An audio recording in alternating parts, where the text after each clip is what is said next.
राधे राधे, नमस्ते। स्वागत है हिंदी टीचर्स एकेडमी में। तो 2 पेपर हम पीजीटी के लिए देख चुके थे। आज हमारा प्रैक्टिस सेट तीसरे नंबर का पेपर आपके सामने है। तो आज हम 125 क्वेश्चन देखेंगे इस वीडियो में। तो क्लास को फटाफट सभी के यहाँ शेयर कर दीजिए और आराम से स्टडी टेबल पे बैठ जाइए पढ़ने के लिए। पहला प्रश्न है आज की क्लास का कि एशियाटिक सोसाइटी ऑफ बंगाल की पत्रिका के विशेषांक के रूप में निकलने वाला हिंदी साहित्य का इतिहास कौन सा है? तो वो है the modern vernacular literature of Hindustan. दूसरा प्रश्न है राजस्थानी भाषा और साहित्य पुस्तक के लेखक कौन हैं? मोतीलाल मेनारिया। ध्यान देंगे, राजस्थानी भाषा और साहित्य पुस्तक के लेखक कौन हैं? मोतीलाल मेनारिया। इसके बाद तीसरा प्रश्न है कि बिहारी का गागर में सागर भरने का जो गुण है वो इतना प्रसिद्ध है कि बहुत कुछ रूढ़ि की स्थापना से ही संभव हुआ है। ये कथन किस लेखक का है? तो ये रामचंद्र शुक्ल जी का है। रामचंद्र शुक्ल ने हिंदी साहित्य के इतिहास में देव के कितने ग्रंथों का उल्लेख किया है? तो शुक्ल जी ने अपने इतिहास ग्रंथ में देव के 23 ग्रंथों का उल्लेख किया है। महाराज जसवंत सिंह द्वारा रचित लक्षण ग्रंथ का नाम क्या है? तो जसवंत सिंह द्वारा रचित लक्षण ग्रंथ का नाम है भाषा भूषण। कुमारपाल प्रतिबोध किसकी रचना? सोमप्रभु सूरी की। कौन सा नाम सिद्ध परंपरा की योगिनी का नहीं बल्कि एक योगी का है? पुतलिपा, मणिभद्रपा, कनकलापा, लक्ष्मीकरा। तो वो क्या हो जाएगा? वो है पुतलिपा। ये पुतलिपा योगी का नाम है, योगिनी का नहीं नाम है। मणिभद्रा, कनकलाफा, लक्ष्मीकरा ये योगिनी है तीनों। 8वां प्रश्न है अमावस के घड़ी झिलमिल चंदा, पूनम के घड़ी सूर। ये पंक्ति किसकी है? तो ये पंक्ति गोरखनाथ की है। 9वां प्रश्न है कबीरदास के बारे में एक कथन है कि कबीरदास ऐसे मिलन बिंदु पे खड़े थे जहाँ से एक ओर हिंदुत्व निकल जाता है और दूसरी ओर मुसलमानत्व। कबीर के बारे में ये मान्यता किसकी है? तो कबीर के बारे में ये मान्यता हजारी प्रसाद द्विवेदी की। 9 के बाद 10 नंबर के प्रश्न पे 10वां प्रश्न है हमारा कि भाषा पर कबीर का जबरदस्त अधिकार था, वे वाणी के डिक्टेटर थे। ये कथन किस आलोचक का है? तो ये कथन हजारी प्रसाद द्विवेदी का है। शाह निजामुद्दीन चिश्ती की शिष्य परंपरा में हाजी बाबा के शिष्य कौन थे? तो हाजी बाबा के शिष्य उस्मान थे। कौन सा विवरण सही नहीं है? 84 वैष्णव की वार्ता में वल्लभाचार्य के शिष्यों की कथाएं हैं, सही है ये तो। 252 वैष्णव की वार्ता में विठलनाथ के शिष्यों की कथाएं हैं, ये भी सही है। इसके बाद लिखा है कि उक्त दोनों वार्ताएं गोस्वामी विठलनाथ द्वारा लिखी गई हैं। यहाँ पे गलती कर दिया, विठलनाथ के द्वारा नहीं, गोकुल लिखी गई हैं। और इन वार्ताओं में सबसे प्राचीन ब्रजभाषा गद्य का रूप मिलता है, ये भी सही है। 13 में एक कथन है कि भारतेंदु जी जिस प्रकार वर्तमान गद्य भाषा के स्वरूप के प्रतिष्ठापक थे, उसी प्रकार वर्तमान साहित्य परंपरा के प्रवर्तक। ये कथन किसका? आचार्य रामचंद्र शुक्ल का। फिर 14वां है अयोध्या सिंह उपाध्याय हरिऔध की कृति प्रिय प्रवास में राधा का परंपरा से एक भिन्न रूप भी है, वो कौन सा रूप है? तो फिर किस कविता से ली गई है?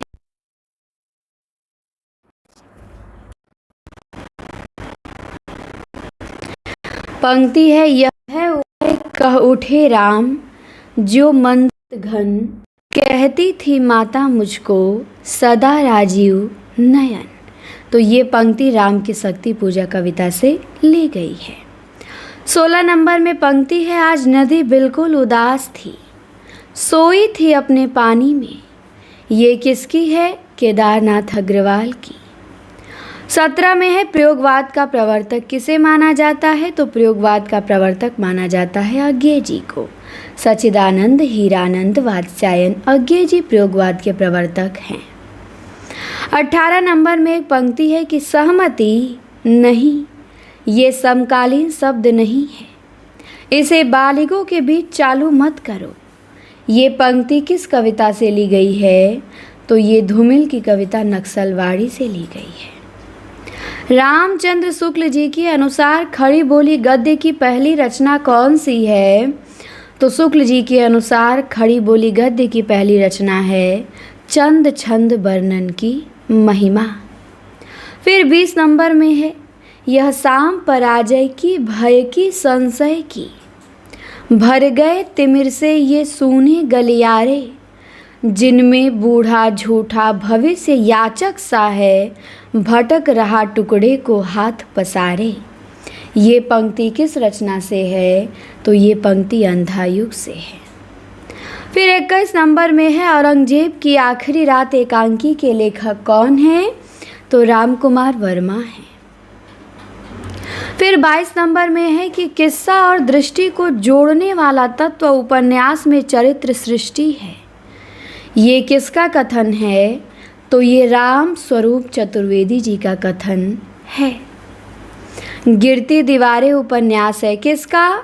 उपेंद्र नाथ हस्क का। राधा कृष्णदास ने गोवध की समस्या का निवारण करते हेतु कौन सा उपन्यास लिखा? तो निस्सहाय हिंदू लिखा। कौन सी कहानी प्रेमचंद द्वारा लिखित नहीं है? पत्नी पूस की रात कफन कजा की। तो पत्नी कहानी नहीं है, पत्नी से पति कहानी प्रेमचंद की है, बट पत्नी जैनेन्द्र की है। 26 नंबर में है, कविता की नई तारीख। ये कहानी किसकी है? तो ये कहानी काशीनाथ सिंह की है। फिर 27 नंबर में ये क्वेश्चन यफ है, नया रास्ता कहानी, इसके रचनाकार नहीं मिलते हैं। फिर 28 नंबर में है, पंडित प्रताप नारायण मिश्र और बालकृष्ण भट्ट ने हिंदी गद्य साहित्य में वही काम किया जो अंग्रेजी गद्य साहित्य में एडिसन और स्टील ने किया था। ये कथन किसका है? तो ये आचार्य रामचंद्र शुक्ल जी का है। 29 में आते हैं। 29 में प्रश्न है, लंका की एक रात किसका निबंध है? तो लंका की एक रात निबंध कुबेर नाथ राय का है। 30वां प्रश्न है, उपनिवेश में स्त्री, इसकी लेखिका कौन है? प्रभा खेतान है। 31 नंबर में पूछा गया है, ये कथन किस आलोचक के बारे में है कि उनकी आलोचना की प्रमुख विशेषता है उनकी अनाविल दृष्टि और निर्मल विवेचन। तो ये विश्वनाथ प्रति है। 30 नंबर में है, सांस्कृत परिव्राज, ये क्या है? जीवनी, आत्मकथा या साहित्य चित्र। तो ये आत्मकथा। 33 नंबर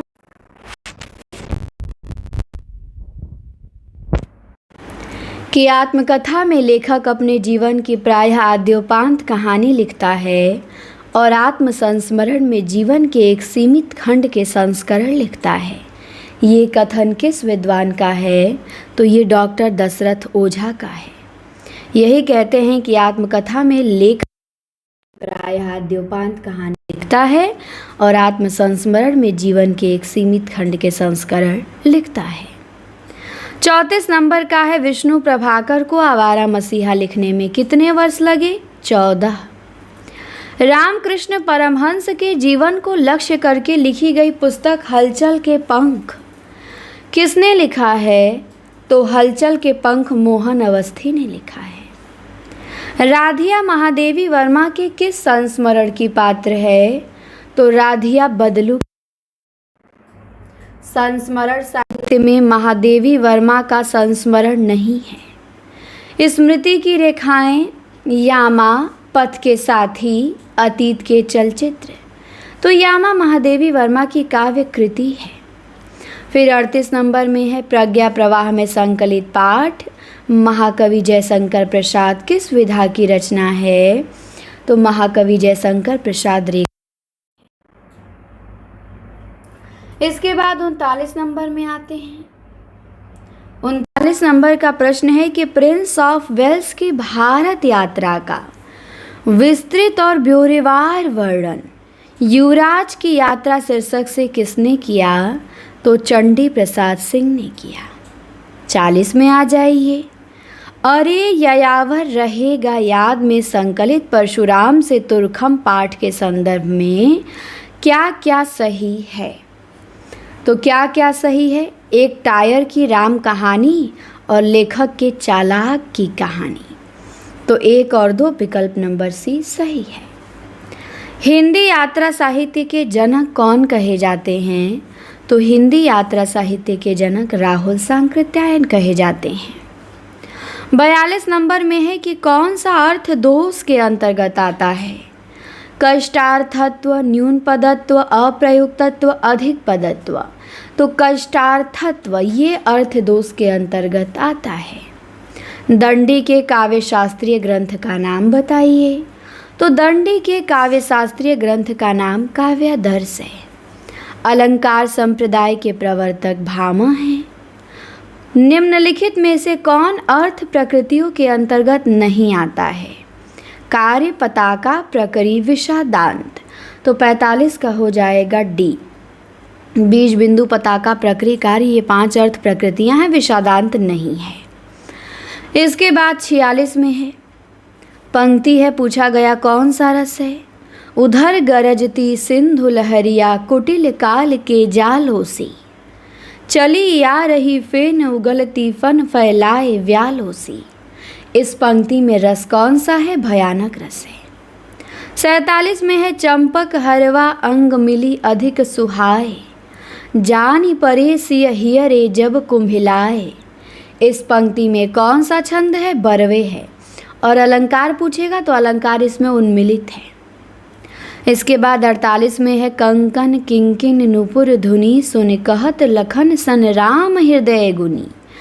इस पंक्ति में छंद कौन सा है? तो यहाँ पे चौपाई है, 16-16 मात्राएं हैं। फिर है 49 नंबर में अमिय हलाहल मद भरे सेत श्याम रतनार जियत मरत झुकी झुकी परत जेहि चितवत एक बार। ये रसलीन का दोहा है और इस दोहे में कौन सा अलंकार है? यथा संख्य। अंग दर्पण से है ये पंक्ति। इसके बाद आते हैं 50 नंबर के प्रश्न में। 50वां प्रश्न है सागर सा गंभीर हृदय हो गिरी सा ऊंचा हो जिसका मन। इस पंक्ति में अलंकार कौन सा है? तो उपमा अलंकार है। नेपाली भाषा की लिपि क्या है? तो नेपाली भाषा की लिपि क्या है? देवनागरी है। नेपाली भाषा की लिपि देवनागरी। भोजपुरी का मुख्य केंद्र कहाँ है? तो भोजपुरी का मुख्य केंद्र भोजपुर है। फिर 53 में है बिहारी उपभाषा की बोली नहीं है। भोजपुरी, मगही, बुंदेली, मैथिली। तो 53 का हो जाएगा सी। बुंदेली ये बिहारी की नहीं है। बिहारी की 3 बोलियां हैं, भोजपुरी, मगही और मैथिली। फिर 54 नंबर में है कि वे ध्वनियाँ जिनके उच्चारण में स्वर तंत्रियों के निकट आ जाने से उनके बीच निकलती हवा से उनमें कंपन होता है, वे क्या कहलाती हैं? घोष ध्वनि कहलाती हैं। 55 में है मात्रा स्वर को क्या कहते हैं? तो मात्रा स्वर को समरूप या ग्रेफिम कहते हैं।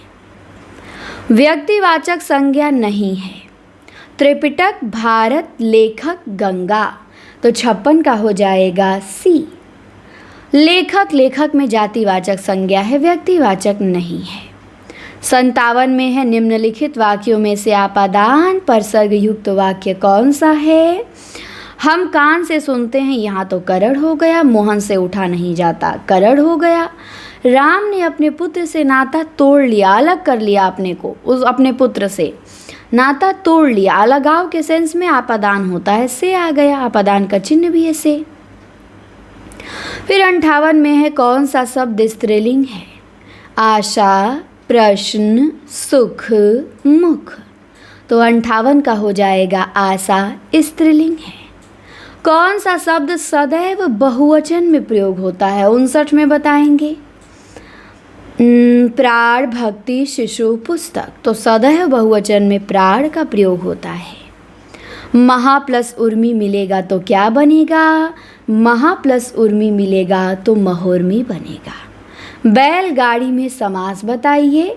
तो बैलगाड़ी में तत्पुरुष समास हो जाएगा। बैल की गाड़ी या बैल से चलने वाली गाड़ी, करण तत्पुरुष होगा, बैल से चलने वाली गाड़ी। 62 नंबर में है गोधूम चढ़कम में समास। कौन सा है? तो गोधूम चढ़कम में समाहार द्वंद्व है। 63 नंबर में दिया है कि उस विकल्प का चयन करें जो प्रत्यय से बने शब्द का सही विकल्प नहीं है। धार्मिक, धार्मिक में एक प्रत्यय है, पाठक में अक है, शालीनता में ता है, लेकिन कुख्यात में को उपसर्ग है, इसमें प्रत्यय नहीं है। फिर 64 में है कान्हा शब्द है। कान्हा कैसा शब्द है? कान्हा तद्भव शब्द है। ध्यान देंगे, कान्हा कैसा शब्द है? कान्हा तद्भव शब्द है। 65 में बोला है तद्भव शब्द है दुर्लभ, दूध, धान्य, धैर्य। तद्भव कौन सा है? तो दूध, दूध का तत्सम दुग्ध होता है। फिर है 66 में पतवार का पर्यायवाची बताइए। अर्जुन, दुर्योधन, कर्ण, नकुल। तो पतवार का पर्यायवाची हो जाएगा कर्ण। फिर है औचक का पर्यायवाची नहीं है। सहसा, छोर, यकायक, अचानक। तो औचक का सहसा, यकायक, अचानक हो जाएगा, छोर नहीं होगा। फिर दिया है 68 में बंधन का विलोम क्या होगा? तो बंधन का विलोम मुक्ति होगा। 69 में दिया है आकर्षण। आकर्षण का विलोम क्या होगा? तो आकर्षण का विकर्षण होगा। फिर 70 में है आपने क्या कहा सो मैंने नहीं सुना। वाक्य में क्या अपेक्षित है? तो वाक्य में एक अल्प विराम रहेगा और एक पूर्ण विराम रहेगा। आपने क्या कहा, यहाँ एक अल्प विराम, मैंने नहीं सुना, यहाँ पूर्ण विराम। फिर 71 में दिया है अशुद्ध शब्द है। सौख्य तो सही है, आकाश भी सही है, निरपराध भी सही है, लेकिन माधुर्यता ये गलत है। मधुरता होगा या माधुर्य होगा? माधुर्यता नहीं होगा। 72 में दिया है अशुद्ध वाक्य कौन सा है? अब हम पुस्तक पढ़ेंगे, सही है। वह अपनी ससुराल गया है, ये भी सही है। मैं तुम्हें कुछ कहना चाहता हूँ, ये भी सही है। मुझे उनकी अपेक्षा सबसे अधिक अंक मिले, नहीं, यहाँ गलत है, क्योंकि मुझे उनकी अपेक्षा अधिक अंक मिले, ना कि उनकी अपेक्षा सबसे अधिक अंक मिले, ये गलत हो जाएगा। तो ये हमारा डी वाला अशुद्ध है, बाकी सब सही है। 73 में है जो कम खर्च करने वाला है, एक शब्द बताइए उसके लिए। तो कम खर्च करने वाले के लिए मितव्ययी। जिस व्यक्ति का चित्त किसी भी देश, काल और परिस्थिति में एक समान रहता है, उसके लिए उपयुक्त शब्द क्या होगा? शांत चित्त होगा। 75 में बताइए न बहुत गर्म न बहुत ठंडा क्या कहलाता है? तो समशीतोष्ण कहलाता है। 76 में है फूंक फूंक के पैर रखना। इस मुहावरे का सही अर्थ क्या होगा? तो इसका सही अर्थ हो जाएगा सोच विचार के काम करना। 77 में है खाक में मिलाना। इस मुहावरे का सही अर्थ क्या होगा? तो नष्ट कर देना। 78 में है आंखें चार होना, प्रेम होना। 79 में है संस्कृत के किस ग्रंथ का आरंभ श्री शब्द से तथा समापन लक्ष्मी से हुआ है? तो वो है किरातार्जुनीयम। 80 में है कालिदास के नाटकों में स्त्रियां तथा निम्न श्रेणी के पात्र किस भाषा में बोलते हैं? प्राकृत में। कौन सी रचना भारवी की है? 81 में बताइए। तो अभिज्ञान शाकुंतलम रघुवंशम कालिदास का, 10 कुमार चरित दंडी का, किरातार्जुनीयम भारवी का। फिर 82 में है संकल्प में कौन सी संधि है? तो सम प्लस कल्प, संकल्प, संकल्प में व्यंजन संधि है। हरिश्चंद्र में कौन सी संधि है? हरिश्चंद्र, तो हरिश्चंद्र में विसर्ग संधि है, हरि प्लस चंद्र। फिर है 84 में हरित्रातः, इसका समास विग्रह क्या होगा? तो इसका समास विग्रह होगा हरिणा त्रातः। इसके बाद पितृ शब्द के सप्तमी विभक्ति के तीनों वचन के रूप क्रमशः क्या हैं? तो पितरी, पित्रोः, पितृसु। राज्ञा शब्द रूप में कौन सी विभक्ति है? तो राज्ञा शब्द रूप में तृतीया विभक्ति है। वेद से आख्यात पद में कौन सा लकार है? तो वेद से आख्यात पद में लट लकार है। कर्तृकर्मणो कृति इत्येन सूत्रेण क विभक्ति वर्तये, तो 88 का हो जाएगा षष्ठी विभक्ति। कृत कर्मणो कृति, इसमें कौन सी विभक्ति है? षष्ठी। 88 हो गया। 89 में है गांव के दोनों ओर रास्ते हैं, इसका सही संस्कृत अनुवाद क्या होगा? तो इसका सही संस्कृत अनुवाद हो जाएगा ग्रामम उभयतः मार्गः सन्ति। फिर 90 में कथन है कि लोग कबीर आदि भक्तों को ज्ञानाश्रय निर्गुणिया कहते हैं। वे प्रायः भूल जाते हैं कि निर्गुणिया होकर भी कबीरदास भक्त हैं और उनके राम वेदांतियों के ब्रह्म की अपेक्षा भक्तों के भगवान अधिक हैं। ये कथन किसका? आचार्य हजारी प्रसाद द्विवेदी का, कि लोग कबीर आदि भक्तों को ज्ञानाश्रय निर्गुणिया कहते हैं। वे प्रायः भूल जाते हैं कि निर्गुणिया हो के भी कबीरदास भक्त हैं। अब 90 प्रश्न दिया, अब हमारे 125 प्रश्न देखने हैं। 35 प्रश्न और बचे हैं। आपको बता दें कि बिल्कुल इसी प्रकार आप लोगों को डेली टेस्ट पेपर भेजा जाता है आगाज बैच में। प्रतिदिन पीडीएफ टेस्ट होता है, मॉक टेस्ट, कुछ ना कुछ टेस्ट होते ही रहते हैं। 2 लाइव क्लासें पेपर का सॉल्यूशन होता है, एक में थ्योरी चल रही है, पूरा इतिहास ख़त्म हो गया, गद्य विधा शुरू है। तो मात्र 499 है। इसमें आपको एलटी की तैयारी भी कराई जाएगी, टीजीटी की भी और पीजीटी की भी। अंतिम समय के लिए फ़ीस कम कर दिया गया है ताकि आप सब जुड़ें और अंतिम समय में अपनी तैयारी को जो धार होती है वो धार पकड़ा दें, रिज़ल्ट बनाएं। मॉक टेस्ट देंगे, आपकी रैंक दिखेगी, बहुत अच्छी तैयारी हो जाएगी आपकी इससे। तो आप लोग ज़रूर जुड़े। जुड़ने के लिए प्ले स्टोर से Hindi teachers academy app download करेंगे और आगाज बैच ज्वाइन कर लेंगे। कुछ नहीं है 499, आपकी तैयारी के लिए ये नगण्य के बराबर है। तो आप इस नंबर पे व्हाट्सअप मैसेज भी करके जुड़ सकते हैं कि मैम हमें आगाज बैच से जुड़ना है, जोड़ दीजिए। तो आपको जोड़ दिया जाएगा। इसी पे पेमेंट करके स्क्रीनशॉट भेज देंगे, स्कैनर दे दिया जाएगा आपको और आप अपना नाम नंबर बता देंगे, कोर्स में एनरोल हो जाएंगे। लगभग 500 लोग जुड़े हैं। तो 9452869335 पे संपर्क करें। इसके बाद 90 क्वेश्चन हमने देख लिया। ज़रूर आप लोग जुड़िए। यदि हमारी क्लास, हमारी बात अच्छी लगती है तो एक बार मेरे कहने से ज़रूर जुड़िए। आपका फीस बहुत कम है, ज़्यादा नुकसान कुछ नहीं होगा। आप खुद ही कहेंगे कि हमें जो चाहिए वो मिल गया। 91 नंबर में है रतन खान के रचयिता कौन है? तो रतन खान के मलुक दास हैं। फिर 92 नंबर में है कि शुद्ध प्रेम मार्गी सूफी कवियों की शाखा में सबसे प्रसिद्ध जायसी हुए, जिनकी पद्मावत हिंदी काव्य क्षेत्र में एक अद्भुत रत्न है। ये कथन किसका है? तो रामचंद्र शुक्ल जी का। 93 में पूछी गई है कौन सी रचना कुतुबन की है? हंस जवाहिर कासिम शाह, इंद्रावती नूर मोहम्मद, चित्रावली उस्मान बचा, मृगावती कुतुबन का। 94 में है भक्तमाल के रचयिता कौन है? नाभा दास हैं। 95 में है गोरख जगायो जोग, भगति भगायो लोग। ये पंक्ति किसकी? तुलसीदास की। फटिक भूमि पद कर पग छाया, यह शोभायति राजति, करी करी प्रतिपद प्रतिमणि, वसुधा कमल बैठक साजति। तो फटिक भूमि पद कर पग छाया पंक्ति किसकी है? सूरदास की।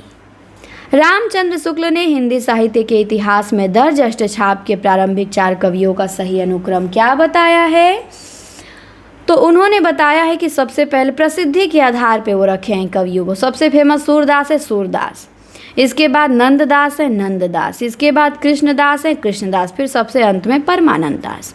तो हमारा BADCA ऑप्शन हो जाएगा। 98 में है कौन सी रचना केशव की नहीं है? विज्ञान गीता, रतन बावनी, जहांगीर जस चंद्रिका है। लेकिन भू परिक्रमा ये विद्यापति की है, केशव की नहीं है।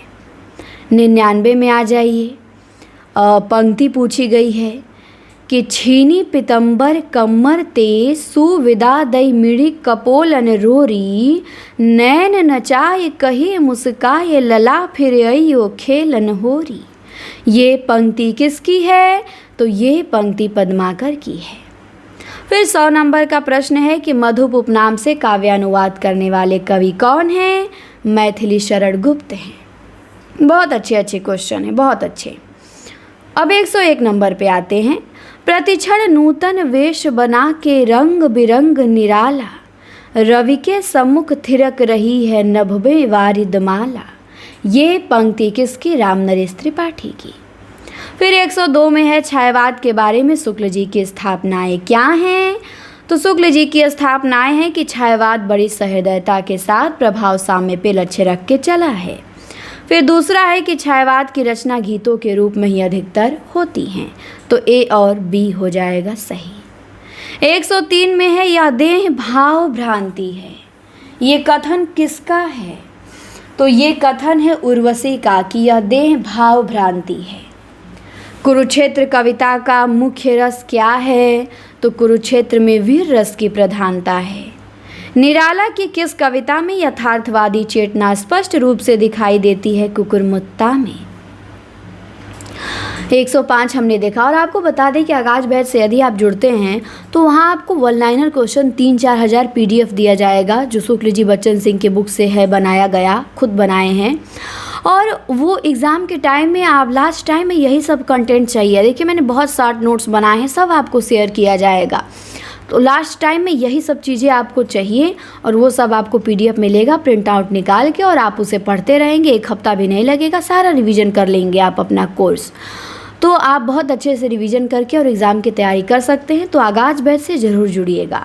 नंबर नोट कर लीजिएगा 94 52 86 93 35, या प्ले स्टोर से ऐप डाउनलोड करके वहाँ से भी ज्वाइन कर सकते हैं। अब आते हैं 106 नंबर में। एक पंक्ति है, पूछी गई है किस उससे है, कविता से, कि अब अपना और पराया क्या, आबाद रहे रुकने वाले, हम स्वयं बंधे थे और स्वयं अपने बंधन तोड़ चले। तो ये पंक्ति दीवानों की हस्ती कविता से है। हम दीवानों की क्या हस्ती, आज यहाँ कल वहाँ चले, मस्ती का आलम साथ चला, हम धूल उड़ाते जहाँ चले। 107 में है भगवान के डाकिए नामक रचना की विधा क्या है? कविता है ये। फिर है कालिदास, नागार्जुन की कविता कालिदास में किसका उल्लेख है? तो नागार्जुन की कविता कालिदास में यक्ष का उल्लेख है, इंदुमती का उल्लेख है, अज का उल्लेख है। तो BDE हो जाएगा। पंक्ति है ना, इंदुमती के मृत्यु शोक से अज रोया या तुम रोए थे, कालिदास सच सच बतलाना, नागार्जुन की। फिर है शासन की बंदूक, ये नागार्जुन की कविता है। पूछा गया ये कविता किस छंद में है? तो ये कविता नागार्जुन की दोहा छंद में है। फिर 110 में दिया है घटनाओं को पहले से बाद के क्रम में व्यवस्थित करना है। तो 110 का हो जाएगा C। सबसे पहले ब्रह्म समाज की स्थापना, इसके बाद आर्य समाज की स्थापना, फिर आनंद मठ का प्रकाशन, इसके बाद विश्व धर्म में विवेकानंद का संबोधन, फिर गीतांजलि का प्रकाशन सबसे अंतिम में। नागरी प्रचारणी सभा के संस्थापक कौन कौन है? आपको पता है 3 लोग थे, शिव कुमार सिंह, राम नारायण मिश्र, श्याम सुंदर दास। ACE विकल्प B में दिया है। 112 में प्रश्न है कि एक निर्देशक की दृष्टि से आधे अधूरे मुझे समकालीन जिंदगी का पहला सार्थक हिंदी नाटक लगता है। ये किसका कथन है? तो ये ओम शिवपुरी का कथन है। 113 में है जिंदगी स्वयं एक महान घड़ी है, प्रातः संध्या उसकी सुइयां हैं, नियमबद्ध एक दूसरे के पीछे घूमती रहती हैं। तो ये अंजू दीदी नाटक में ये संवाद किसने किससे कहा है? तो ये संवाद अंजलि द्वारा अनिमा को कहा गया है। 114 में है मैला आंचल के अनुसार बावन दास के मृत्यु स्थल को ग्रामीणों ने क्या रूप दे दिया? तो मैला आंचल के अनुसार बावन दास के मृत्यु स्थल को ग्रामीणों ने चेथरिया पीर का रूप दे दिया। फिर 115 में मिलान करना है झूठा सच में कि कौन किसका स्त्री पात्र का पति या प्रेमी था। नेट में आया हुआ प्रश्न है ये। तो सीलो का था रतन, तारा का असद था, कनक का पुरी था, उषा का राजेंद्र था। सीलो का रतन, तारा का असद, कनक का पुरी, उषा का राजेंद्र बी ऑप्शन। प्रथम राजभाषा आयोग की स्थापना कब हुई? तो प्रथम राजभाषा आयोग की स्थापना 7 जून 1955 को हुई। बघेली बोली किस अपभ्रंश से विकसित हुई? अर्धमागधी से। उच्चारण स्थान की दृष्टि से असंगत युग्म है तो क ख ग कंठ्य है, च छ ज मूर्धन्य दे दिया है, यही गलत है। च छ ज तालव्य है। नौकर गांव तक गया, वाक्य में रेखांकित शब्द तक क्या है? तो तक संबंध सूचक है। फिर है 120 में कि स्वर संधि वाला शब्द नहीं है। रेखांश, सिंधु, रुद्मी, कल्पांत में स्वर संधि है, लेकिन सदानंद, सत प्लस आनंद व्यंजन संधि है। 121 में असंगत युग्म पूछा है। भूखे प्यासे द्वंद्व समास सही है, साफ साफ में अव्ययी सही है, चौमासा में द्विगु सही है, लेकिन ध्यान मग्न में अधिकरण तत्पुरुष होगा, कर्मधारय नहीं होगा, ध्यान में मग्न होगा। फिर है 122 में सुलोचना शब्द में उपसर्ग और प्रत्यय का सही विकल्प क्या है? तो सुलोचना में सु उपसर्ग है और आ प्रत्यय है। सुलोचना, लोचन मूल शब्द है, सु उपसर्ग और आ प्रत्यय मिला है तो सुलोचना बना है। जल्दबाजी में लोग ना प्रत्यय लगा देंगे, ध्यान देंगे। लोचन मूल शब्द है, लोचन में आ लगा है तो लोचना बना है, सुलोचना। 123 में पूछा गया तत्सम शब्द कौन सा है? दिवस, पहरा, आंसू, रेस्त्रां। तो 123 का हो जाएगा दिवस तत्सम शब्द है। 124 में है दूध का दूध, पानी का पानी। इस श्लोकोक्ति का सही अर्थ क्या है? निष्पक्ष न्याय करना। 125 का है आठ आठ आंसू रोना, इसका सही अर्थ बताइए। तो इसका सही अर्थ है बुरी तरह पछताना। 125 प्रश्न हमारे कंप्लीट हुए। 3 पेपर हमने देख लिया। एग्ज़ाम से पहले 10-12 पेपर मैं सोची हूँ आप लोगों को करा दूँ, मतलब यूट्यूब पे ये वीडियो के थ्रू। और क्वेश्चन बहुत अच्छे अच्छे रखे गए हैं जो आपके एग्ज़ाम में देखने को मिलेंगे। तो क्लास से आगाज बैच से आप लोग ज़रूर जुड़िएगा। इसी नंबर पे संपर्क कर सकते हैं, व्हाट्सअप मैसेज कर दीजिएगा, मैम हमें जुड़ना है, आपको प्रक्रिया बता दी जाएगी और आप भी उन 500 लोगों में शामिल हो जाएंगे। आप भी मॉक टेस्ट देंगे और सबके बीच में अपना स्कोर देखेंगे कि हमारा स्कोर क्या जा रहा है। कहीं भी जुड़े हो, ये तो फास्ट रिवीजन बैच है, टेस्ट सीरीज बैच है, आप जुड़ सकते हैं। फीस बहुत कम है तो जुड़िए। और ये क्लास कैसी लगी कमेंट में ज़रूर बताएंगे। शेयर करने में कंजूसी करते हैं, शेयर किया करिए, कम से कम 5-6 लोगों को कर दिया करिए। क्लास कैसी लगी बताइएगा। अब मिलते हैं अगली वीडियो में। धन्यवाद।